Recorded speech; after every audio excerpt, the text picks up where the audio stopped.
Russian flags waved in Burkina Faso's capital following January's military coup in the West African nation. A statue unveiled in the Central African Republic last fall shows local soldiers backed by Russian fighters protecting civilians. Those are the more obvious symbols of Russia's resurgent presence on the continent. In 2019, at the first Russian-Africa Summit of political and business leaders, Russian President Vladimir Putin made it clear Africa is a Russian priority. It was agreed at the summit to create a new mechanism for dialogue in the form of a Russia-Africa partnership. A second summit is planned for St. Petersburg in October. The first, in Sochi, generated diplomatic agreements and billions of dollars worth of deals for arms, agriculture, energy, and more, said organizer Ross Congress Foundation. Moscow's overtures in recent years offer cooperation without what Putin has called the political or other considerations imposed by Western countries. Russia provides, as did the Soviet Union before, an alternative vision for African nations. If there is one common feature between what the Russians are doing now and what the Soviets used to do, it's this common anti-Western critique. The spread of militant Islamist extremism and other violence in Africa has created more openings for Russia's military. In Mali, so has the planned drawdown of troops by France, Mali's former colonial ruler and partner in the fight against jihadists for nearly a decade. Private military contractors also are helping advance Moscow's agendas in Africa, Western observers say. These include fighters in the shadowy Wagner Group, allegedly controlled by Putin associate Yevgeny Prigozhin. Putin has denied any connection with the group. It is not the state. It is private business with private interests tied to extracting energy resources, including various resources like gold or precious stones.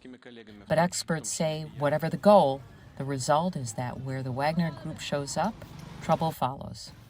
Every place we've seen Wagner deployed around the world and in Africa, be it in Libya, Sudan, Mozambique, Central African Republic, it has been a destabilizing force.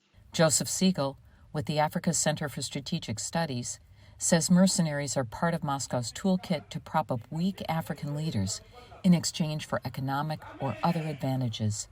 They aid elites, not average citizens. What Russia has been doing has been deploying mercenaries, disinformation, election interference, arms for resources deals, opaque contracts. The United Nations is investigating reports of grave human rights abuses in the Central African Republic, allegedly committed by private military personnel. In Mali, the leaders of a 2020 military coup have brought in Russian military trainers and what U.S. and French authorities say are Wagner mercenaries. Some in Mali welcomed them by waving Russian flags, reflecting not only the country's historic ties with the former USSR, but also public impatience over continued insecurity.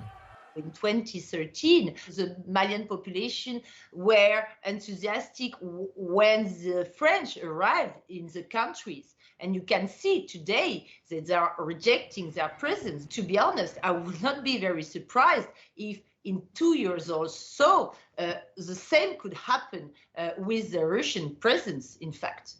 Niagale Bagayoko, who chairs the African Security Sector Network, says African countries are showing a willingness to look beyond a single foreign partner.